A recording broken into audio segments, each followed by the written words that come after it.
الرجیم بسم اللہ الرحمن الرحیم۔ اللہ تبارک و تعالیٰ کے نام سے شروع جو بڑا مہربان اور نہایت رحم کرنے والا ہے۔ ایک ایسی قوم جس پر اللہ تبارک و تعالیٰ نے اپنا دردناک عذاب نازل فرمایا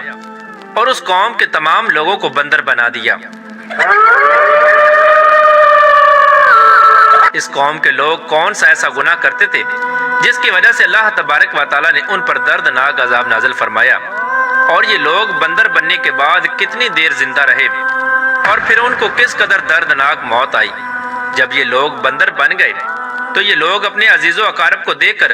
ان سے کیا کہتے تھے، اور کہ آج کے دور میں پائے جانے والے بندر اسی قوم کی نسل میں سے ہیں۔ ان تمام تر سوالات کے جوابات قرآن و حدیث کی روشنی میں آج کی اس ویڈیو میں ہم آپ کو بتائیں گے، لہٰذا آپ سے گزارش ہے کہ ہماری اس ویڈیو کو اینڈ تک ضرور دیکھیے گا۔ انسانوں کے بندر بننے کی ابتدا حضرت داؤد علیہ السلام کے دور سے ہوئی۔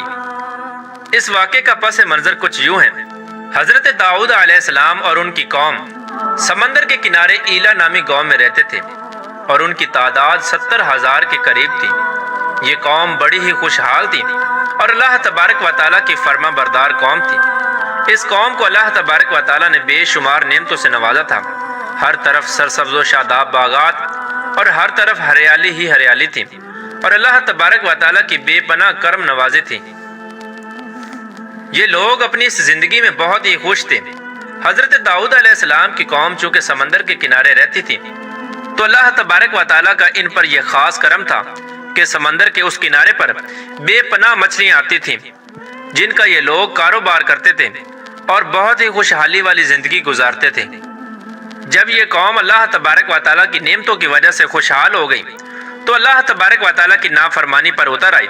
اور طرح طرح کے گناہوں کے اندر مبتلا ہو گئی۔ اور پھر ایک دن اللہ تبارک و تعالیٰ نے اس قوم کا امتحان لینے کا ارادہ کیا اور حضرت داؤد علیہ السلام کو وحی بھیجی کہ اپنی قوم سے کہہ دیں کہ وہ سنیچر کے دن یعنی ہفتے والے دن مچھلی کا شکار کرنا بند کر دیں۔ اس طرح اللہ تبارک و تعالیٰ نے حضرت داؤد علیہ السلام کی قوم پر ہفتے والے دن مچھلیوں کا شکار حرام فرما دیا، اور پھر یہاں سے اس قوم کی بربادی شروع ہو گئی۔ حضرت داؤد علیہ السلام نے اپنی قوم کو بتایا کہ اللہ تبارک و تعالیٰ نے ہفتے والے دن مچھلیوں کے شکار کو حرام قرار دے دیا ہے، تو وہ لوگ بہت ہی زیادہ پریشان ہو گئے اور ساری قوم سر جوڑ کر بیٹھ گئی، کیونکہ ہفتے کا دن ہی وہ دن تھا جس میں مچھلیاں وافر مقدار میں آتی تھیں اور خود بخود کنارے پر آ جاتی تھیں، اور باقی دن ایسے تھے کہ بہت کم اور نہ ہونے کے برابر مچھلیاں پکڑی جاتی تھیں۔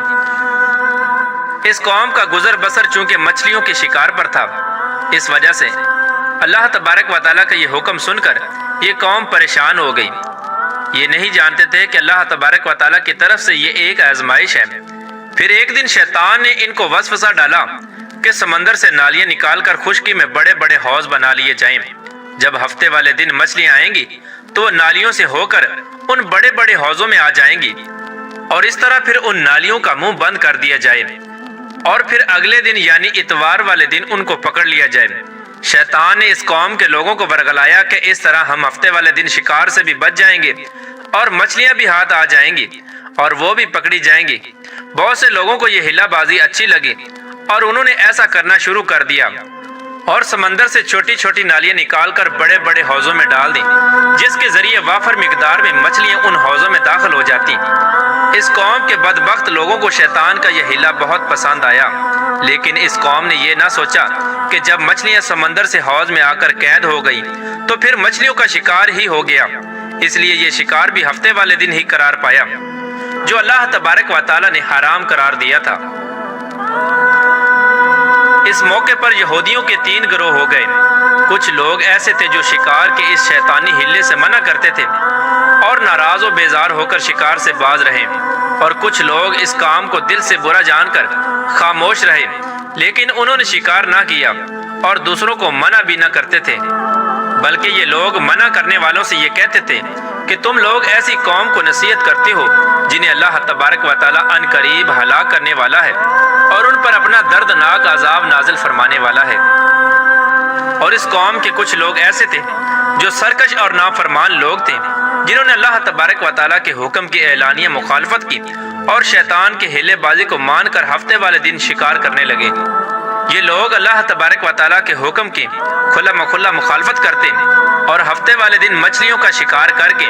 ان کو کھایا کرتے اور بیچا کرتے۔ پیارے دوستو، حضرت داؤد علیہ السلام کی قوم کے 1200 ایسے نافرمان افراد تھے جو منع کرنے کے باوجود بھی ہفتے کو ان نالیوں کے ذریعے شکار کرتے رہے۔ حضرت داؤد علیہ السلام نے ان 1200 نافرمانوں کو اللہ تبارک و تعالیٰ کے عذاب سے ڈرایا کہ وہ اللہ تبارک و تعالیٰ کی اس نافرمانی سے باز آ جائیں، لیکن وہ لوگ باز نہ آئے اور کھلے عام شکار کرنے لگے۔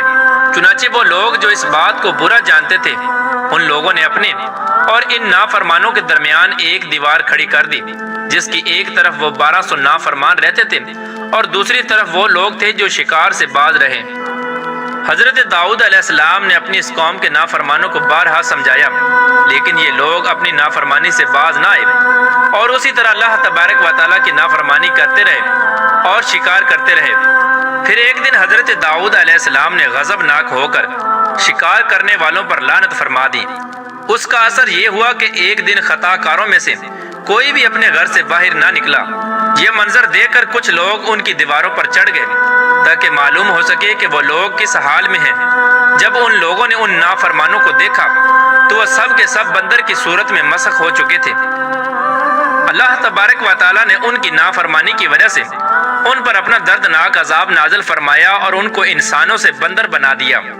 جب لوگ ان مجرموں کا دروازہ کھول کر ان کے گھر میں داخل ہوئے تو وہ بندر اپنے رشتہ داروں کو پہچانتے تھے اور ان کے پاس آ کر ان کے کپڑوں کو سونگھتے تھے اور زاروں کی طرح روتے تھے، لیکن وہ کچھ بول نہ سکتے تھے۔ اللہ تبارک و تعالیٰ کے ان نافرمان بندر بن جانے والے لوگوں کی تعداد 12,000 تھی۔ ان 12,000 لوگوں نے اللہ تبارک و تعالیٰ کی نافرمانی کی اور اللہ تبارک و تعالیٰ نے ان کو بندر بنا دیا، جس طرح کہ اللہ تبارک و تعالیٰ سورہ بقرہ میں ارشاد فرماتا ہے، اور بے شک ضرور تمہیں معلوم ہے تم میں کہ وہ جنہوں نے ہفتے میں سرکشی کی تو ہم نے ان سے فرمایا کہ ہو جاؤ بندر دھتکارے ہوئے۔ اس طرح حضرت داؤد علیہ السلام کی قوم کے 12,000 نافرمان بندر بن گئے۔ یہ لوگ 3 دن تک زندہ رہے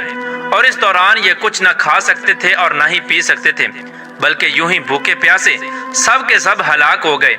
اور 3 دن کے اندر سب کے سب مارے گئے۔ اور وہ لوگ جو ان نافرمانوں کو اللہ تبارک و تعالیٰ کی اس نافرمانی سے منع کرتے تھے،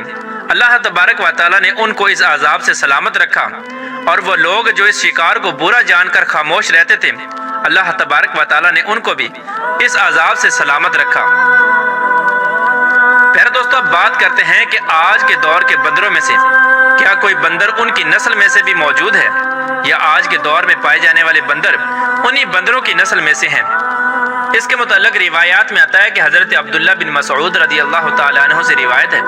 کہ حضور پاک صلی اللہ تعالیٰ علیہ وآلہ وسلم سے کسی نے سوال کیا